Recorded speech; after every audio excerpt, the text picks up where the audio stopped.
Hola, ¿qué tal? Yo soy Mari Carmen Herrera. Hola, ¿qué tal? Yo soy Irene Torices. Hola, ¿qué tal? Yo soy Interrein y juntas somos las Tres Gracias. En esta ocasión, Irene va a presentarnos un temazo que es violencia de género en poblaciones indígenas, y creo que es maravilloso tema que lo podamos abordar. Ya veremos qué nos dice ella. Bueno, gracias Nadine, para iniciar o adentrarnos en el tema, me gustaría primero compartirles una poesía de Miguel Hernández, publicada en su libro De Viento del Pueblo en 1937, que desde mi punto de vista ilustra muy bien la situación de entonces y la situación actual de los pueblos originarios, como se prefiere denominarlos ahora, y que se llama el niño yuntero. Carne de yugo ha nacido, más humillado que bello, con el cuello perseguido por el yugo para el cuello. Nace como la herramienta, a los golpes destinada, de una tierra descontenta y un insatisfecho arado.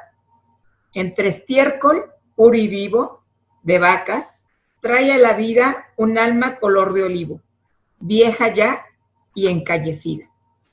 Empieza a vivir y empieza a morir, de punta a punta, levantando la corteza de su madre con la yunta. Empieza a sentir y siente la vida como una guerra, y a dar fatigosamente en los huesos de la tierra. Contar sus años no sabe, y ya sabe que el sudor es una corona grave de sal para el labrador. Trabaja, y mientras trabaja, masculinamente serio, se unge de lluvia y se alaja la carne de cementerio. A fuerza de golpes, fuerte, y a fuerza de sol, bruñido. Con una ambición de muerte, despedaza un pan reñido. Cada nuevo día es más raíz, menos criatura, que escucha bajo sus pies la voz de la sepultura, y como raíz se hunde en la tierra lentamente, para que la tierra inunde de paz y panes su frente. Me duele este niño hambriento, como una grandiosa espina, y su vivir ceniciento revuelve mi alma de encina. Le veo arar los rastrojos y devorar un mendrugo, y preguntar con los ojos que por qué es carne de yugo. Me da su arado en el pecho y su vida en la garganta, y sufro viendo el barbecho tan grande bajo su planta. ¿Quién salvará a este chiquillo, menor que un grano de arena? ¿De dónde saldrá el martillo, verdugo de esta cadena? Que salga del corazón de los hombres jornaleros, que antes de ser hombres son y han sido niños yunteros.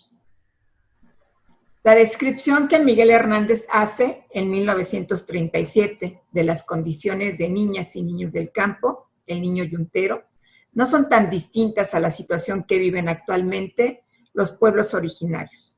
Los pueblos originarios de México son hoy no solo el testimonio de esta historia viva y vigente, sino la posibilidad de un futuro diverso, culturalmente enriquecido, que pueda hacer frente a los retos de la globalización, la industrialización y más aún la preservación de nuestras sociedades y poblaciones. Sus posibilidades de permanencia están vinculadas a la viabilidad del Proyecto Nacional de México y a las capacidades que como país desarrollemos para crecer con apego y promoción de la pluralidad. Actualmente, la supervivencia de los pueblos originarios está amenazada por algunos problemas cruciales: la desigualdad, la pobreza, la globalización homogeneizante y los conflictos interétnicos.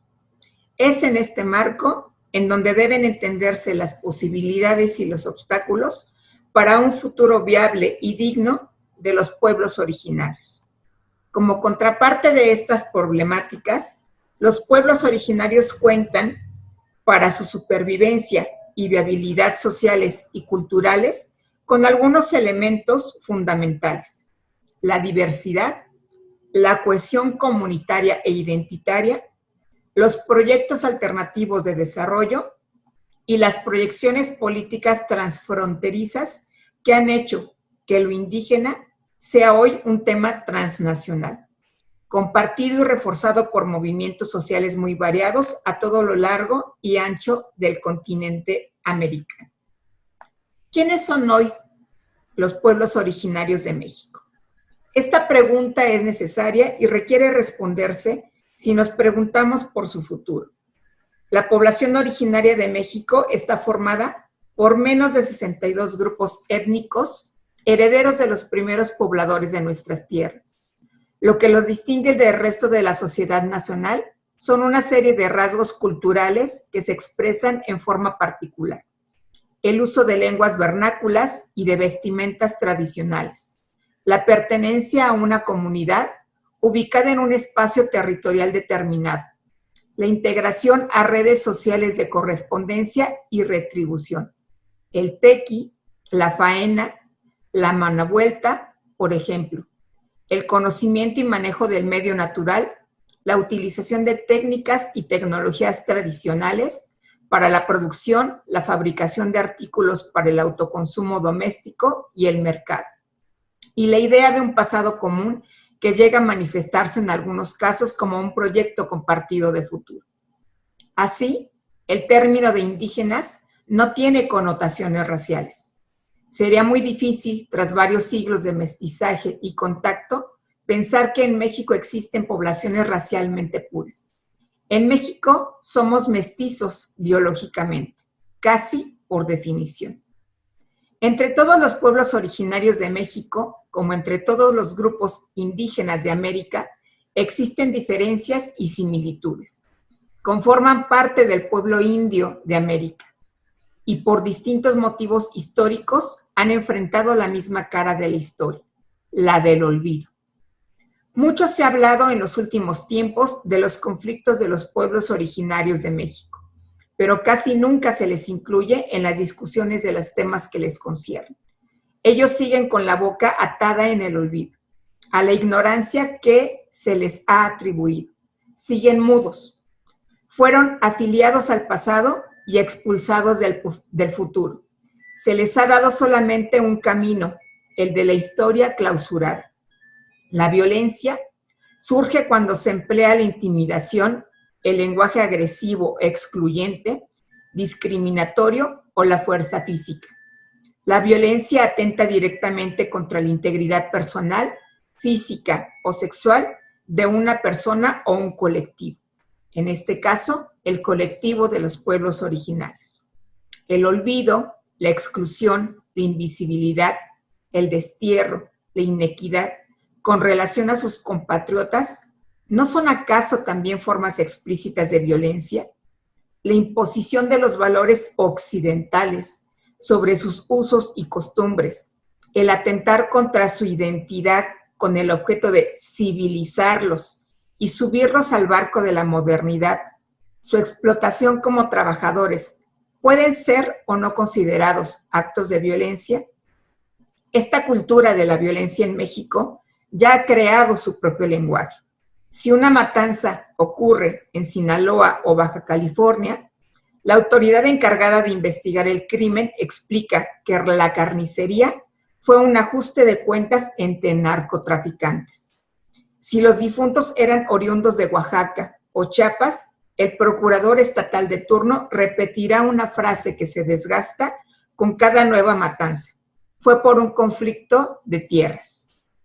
Ambos lugares comunes son pronunciados con cierto tono de resignación, como si la violencia derivada de la negligencia fuera un ingrediente irremediable de la vida de los pueblos originarios de México, en donde la masacre más reciente siempre se parece a la anterior.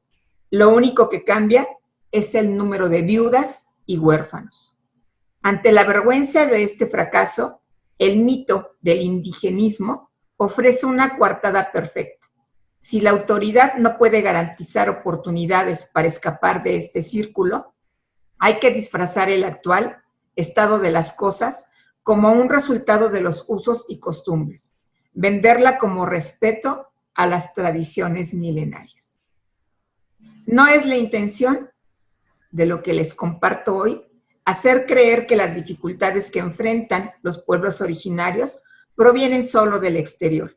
Hay situaciones en algunas comunidades que pueden interpretarse igualmente como violentos, pues reflejan situaciones de inequidad entre los géneros que atentan con igual gravedad contra la integridad de las personas. Por citar algunos ejemplos, hablando de las mujeres, en muchas comunidades siguen sin tener derecho a la participación política en periodo de elecciones. El esposo o la pareja es quien con la credencial electoral de su mujer ejerce su derecho al voto. No tienen derecho a ocupar puestos de dirección en las asambleas comunales. Estos están reservados a los hombres. La violencia sexual y doméstica es un hecho, si sucede, que debe callar, pues ante todo está el honor del marido. De denunciar el hecho, puede ser incluso expulsada de la comunidad. No tiene derecho a decidir con quién casarse o cuántos hijos tener o cuidar. En el caso de que su marido le dé permiso de trabajar, el ingreso debe ser entregado en su totalidad al jefe de familia. Ingreso además que en la generalidad es mínimo en relación al que percibe un hombre que realiza el mismo trabajo y cumple con la misma jornada. Las niñas no tienen derecho sobre los hijos hombres para asistir a la escuela o para alimentarse en forma adecuada. Siendo consideradas propiedad de los padres, pueden ser cambiadas por tierras, vacas o cualquier otro insumo necesario para cubrir las necesidades de una vida precaria y marcada por una herencia sexista. Hablando de los hombres, la situación no es mucho mejor. Son ellos quienes desde pequeños acompañan a la faena a sus padres si su trabajo se desarrolla en el campo, o a la vendimia en el mercado si acaso son artesanos. Se exponen a lesiones y riesgos de trabajo con mucha mayor frecuencia que las mujeres.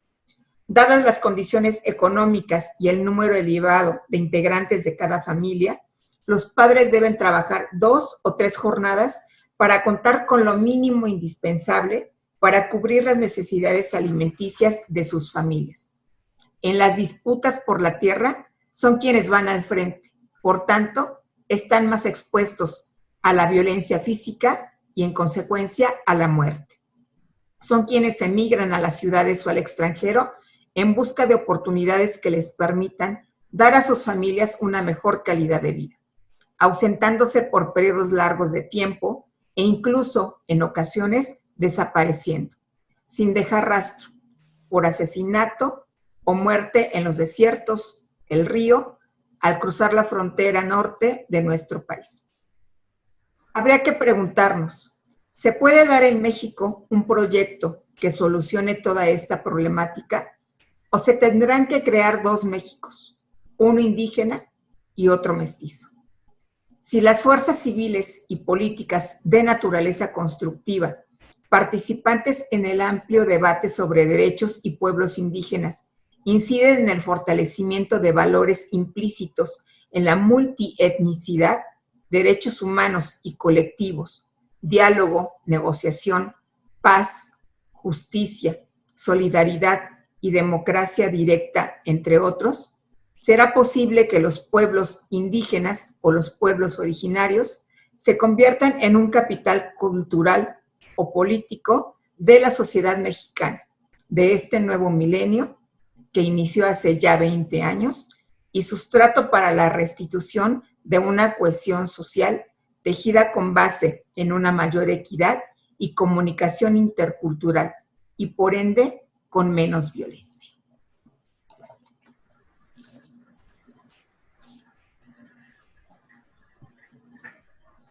Ahora sí, hasta sin palabras nos dejaste.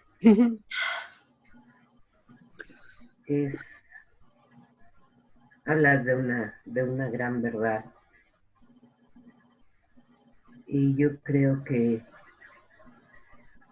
es muy triste poder ver, y recientemente acabo de tener a un adolescente que en Oaxaca, enfrente de él, mataron a machetazos a su papá. Y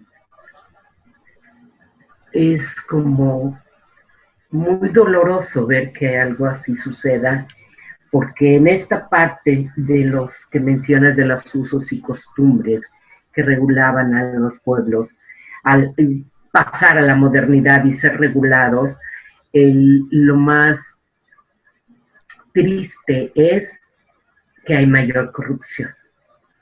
Y entonces, tal como lo dijiste, lo que mencionan fue un conflicto de tierras. Y sí, dejan sobre todo era una persona que luchaba mucho por los derechos precisamente por el pueblo, era una persona que sobresalía en ese sentido, entonces, para el bien del pueblo. Y fue muy triste compartir esta situación sobre todo con un chico adolescente. Por otro lado, yo tengo la vivencia de que cuando viví en Chiapas, ¿recuerdas? Cuando me fui a vivir en Chiapas, pude compartir con una ONG que estaba allá, que trabajaba con la biodiversidad, y había esta parte como de apoyo.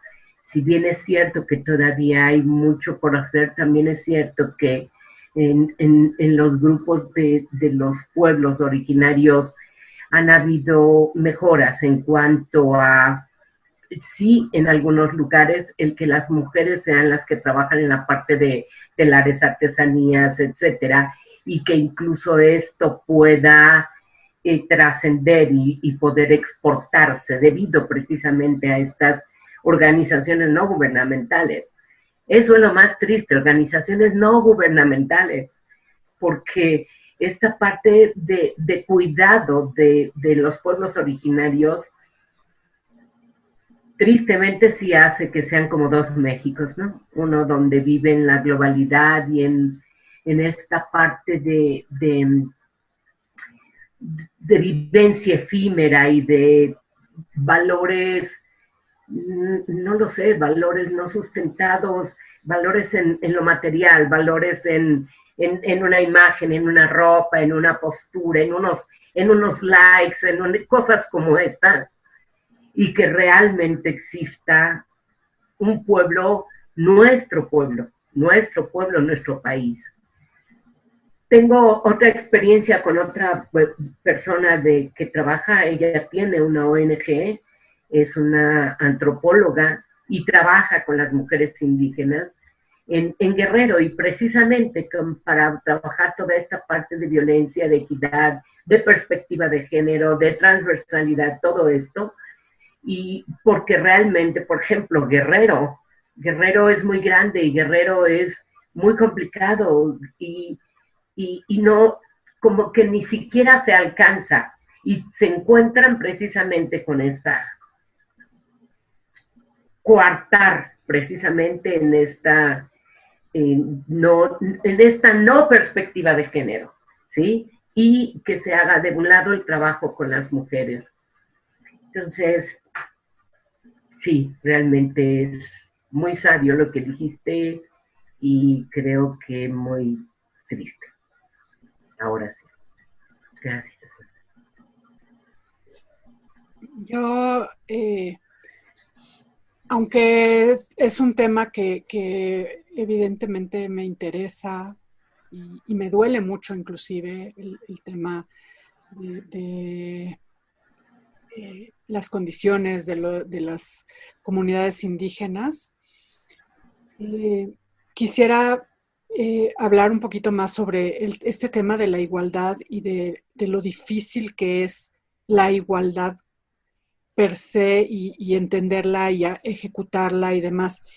Ayer hablaba con una paciente que me decía, es que hablábamos sobre su cuerpo, ¿no? Y decía, es que soy muy caderona y entonces la ropa es un problema para mí porque si me queda bien de la cadera, me queda muy grande de arriba. Y si me queda muy bien de arriba, pues no me entran las caderas, ¿no? Y siempre tengo que mandar a arreglar la ropa. Cuando decía esto, yo me quedé pensando, híjoles, de veras que para el mundo de la moda le interesa mucho que estemos todas igualitas. Claro.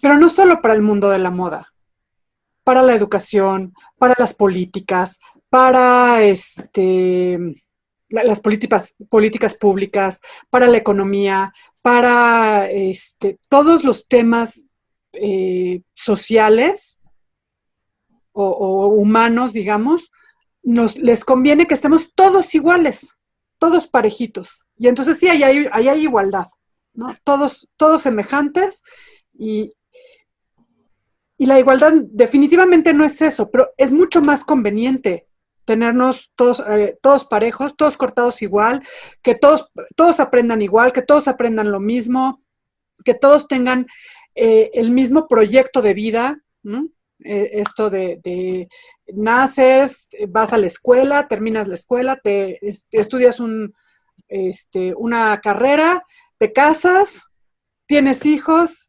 y trabajas toda tu vida, ¿no? Como un modelo. Para cierto nivel.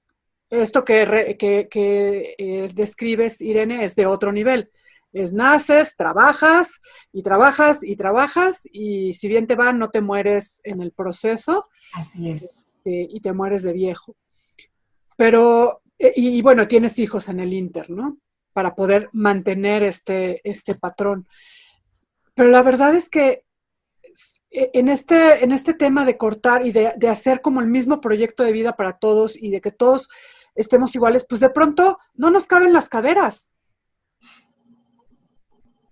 No todos somos iguales y no todos tenemos las mismas necesidades, ni las mismas ambiciones, ni queremos lo mismo, ni pensamos igual. ¿Mm? Y entonces, ¿cómo respetar esta parte de los usos y costumbres, por ejemplo? Y al mismo tiempo, encajarlos en derechos humanos universales y que propusieron en Francia y que ahora son para todos, ¿no? En teoría. Porque todos, En teoría. Que todos firmamos, o sea, digo, no todos los países, pero casi todos firmamos que sí queríamos derechos humanos para todos, pero ¿todos los derechos humanos se adaptan a los usos y costumbres o no? ¿O cómo hay que hacerle para que sí encajen? ¿Cómo pensar en usos y costumbres que te dicen, bueno, es que el uso y costumbre aquí es una tradición en la que el hombre es esto y la mujer es esto, y tenemos funciones distintas. Y si tú vienes a imponerme que el hombre y la mujer son iguales y tienen derechos iguales y todo, es ir contra mi uso y costumbre. Y entonces, ¿cómo empatamos? ¿Cómo hacemos para que quepan las caderas? ¿Cómo ajustamos la ropa para que quede bien lo de arriba? ¿No? Y creo que es un tema que no es fácil, que no se puede hacer desde el escritorio, definitivamente, como muchas veces se ha hecho desde las políticas públicas. Y por eso es que son las ONGs las que logran esto, Mari Carmen, porque son las que van al sitio a ver a la gente, a preguntarles qué necesitas, qué te hace falta, dónde te duele, ¿no? Claro, hacen trabajo de campo, realmente están ahí y perciben y viven sus necesidades y ven sus logros y sus cambios, ¿no? Y desgraciadamente los que hacen políticas públicas no hacen eso, lo hacen desde el escritorio. Inclusive en este gobierno que nuestro presidente sí caminó por todo el país, ¿no? Tuvo tiempo por muchos años de ir de todos modos sigue haciendo políticas públicas desde el escritorio, aunque sabe dónde les duele, ¿no? Y en donde no llegan además los apoyos. A mí me gustaría contarles un poquito sobre cómo surgió esta revisión bibliográfica, que en realidad es eso. Fernando Barragán en algún momento escribió, bueno, más bien, organizó en Tenerife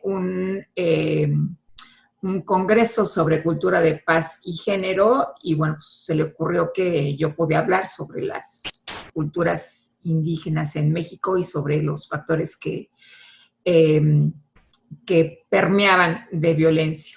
Y al empezar a investigar me hizo recordar cuando tuve la beca MacArthur, a algunos colegas de generación o compañeros de generación que justo provenían de pueblos originarios y que era como toda un orgullo a la hora de que se presentaban, decir, bueno, yo soy fulano o fulana de tal, soy tzotzil o soy náhuatl o soy, y hago tal cosa, ¿no? Y fue empezar a preguntarme, bueno, sí hay un proceso de mestizaje, pero ¿cuál es mi origen real? O sea, ¿de dónde vienen mis raíces? Y lo primero que hice antes de esta colaboración fue justo buscar y no hubo manera, porque el mestizaje fue ya de tantos años en Zacatecas, que es de donde procede la familia de mi mamá y la de mi papá totalmente citadina, que se perdió en el olvido. Y después ir cayendo en cuenta con estas vinculaciones con algunas organizaciones civiles, como también desde la interacción cotidiana con las y los artesanos de muchas comunidades, las personas que se dedican a la venta de productos que proceden de comunidades indígenas, ejercía yo algún tipo de violencia. El no respetar el comercio justo, el empezarle a regatear a alguien que le tomó quién sabe cuánto tiempo elaborar la artesanía que te gustó, también es una forma de violentar. Entonces, si no tengo para comprarlo, ahora, y me acaba de pasar recientemente, ¿no? O sea, a mi sobrino le encantan los colibríes y había un niño por ahí vendiendo colibríes de Shakira, que yo sé el trabajo que cuesta trabajar la Shakira, y pues no traía yo para comprárselo, o sea, por más que quisiera, y le decía, pues, ¿cuánto es lo menos que me lo dejas? Y me decía, pues es que eso es lo menos, no te puedo bajar más porque si no me quedo sin comer. Y le digo, bueno, pues entonces, pues me da mucha pena, otro día que te encuentre por aquí te lo compro. Y con los niños y las niñas que son quienes habitualmente, con los que más frecuentemente me encuentro en la Ciudad de México, en las esquinas vendiendo dulces o palanquetas o lo que sea, o incluso cuando antes de la pandemia estaba en un restaurante y les permitían el acceso a estos chiquillos, era a veces preguntarles, oye, ¿cuánto te falta para terminar? No, pues nada más me faltan 4 mazapanes, pues bueno, dámelos todos. ¿Y ya comiste? Pues no he comido. Y ¿quieres un taco? Sí, sí quiero un taco, nada más que tengo a mis 3 hermanitos esperando allá afuera. Y decir, bueno, pues no te voy a dar más de lo de los mazapanes, pero sí te invito un taco para cada uno de tus hermanos, ¿no? Y verlos devorarlos con tanto gozo, era para mí verdaderamente decir, bueno, ya hice mi buena obra del día. Y prefiero hacerlo de esa manera porque yo no sé tampoco, o no sabía en ese momento qué había detrás de darles en efectivo, en qué se lo iban a gastar. Porque pues, también una de las realidades, y no solamente en el medio rural, sino en el urbano, es que ha habido una suerte de construcción de mafias para manejar a estos grupos originarios o indígenas, que son quienes se llevan la mayor parte de los ingresos. No es necesariamente una ganancia para esta familia que pues, requiere tener pan en su mesa cada día, que requiere tener para su vestido, que requiere tener para enviar a sus hijos a la escuela en la mañana o en la tarde y el resto del tiempo dedicarlo a trabajar como familia. Entonces, de ahí fue mi interés y de ahí también la intención de compartirlo con ustedes, porque sigue siendo para mí una realidad dolorosa, una realidad que nos encontramos todos los días, ahora con menor frecuencia con el asunto de la pandemia, y por la que pienso tenemos que, o yo, para hablar en primera persona y comprometerme en primera persona, yo tengo que seguir trabajando para garantizar que justamente sus derechos humanos se garanticen y se cumplan. Claro. Fíjate que ahorita que te escuchaba yo de hablar de tu experiencia, me recordé una que yo tuve en Guerrero cuando estuve impartiendo el diplomado, que anduve por allá por Arcelia, Teloloapan, todas esas partes. Recuerdo una vez que el camión nos dejó en determinado momento porque había que atravesar como un cerro y habían bajado los de la sierra.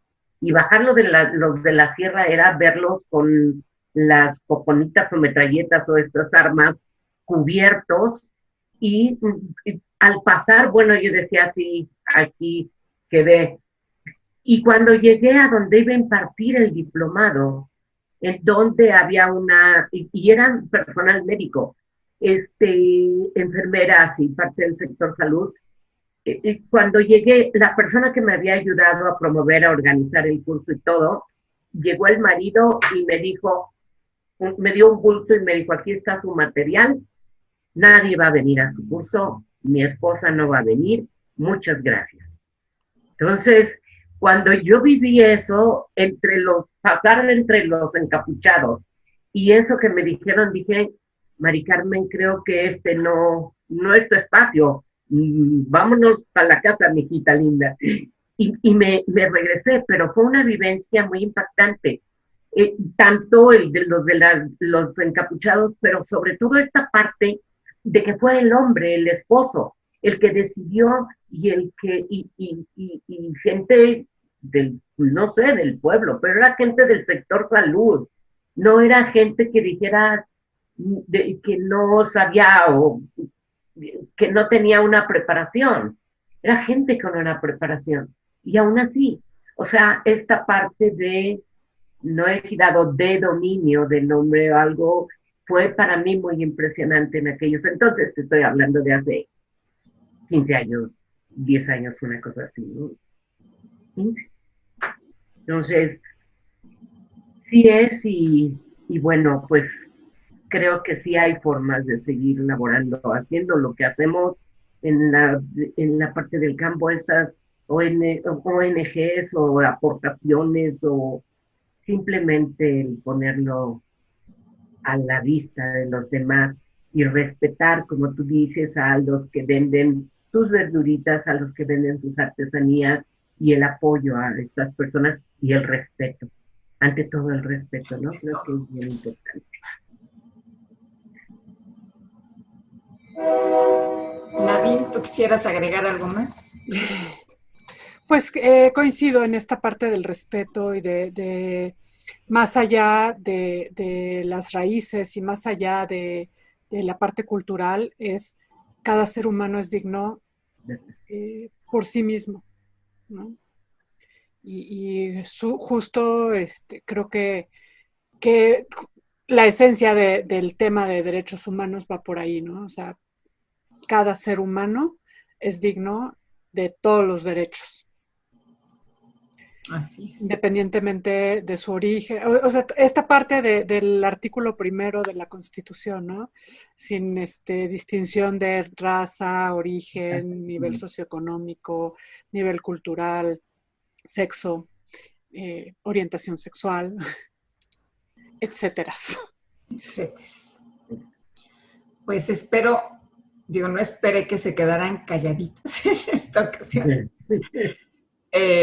Va mi invitación para quienes nos escuchan y nos miran a que contribuya con su granito de arena, el que crea que es necesario y le viene bien, para poder garantizar juntas y juntos que la violencia disminuya, sobre todo para los grupos que tienen mayor riesgo de vulnerabilidad, como es nuestros grupos originarios o la población indígena, como aún se le conoce, sea migrante o sea residente de alguna de las múltiples comunidades de nuestro vastísimo país.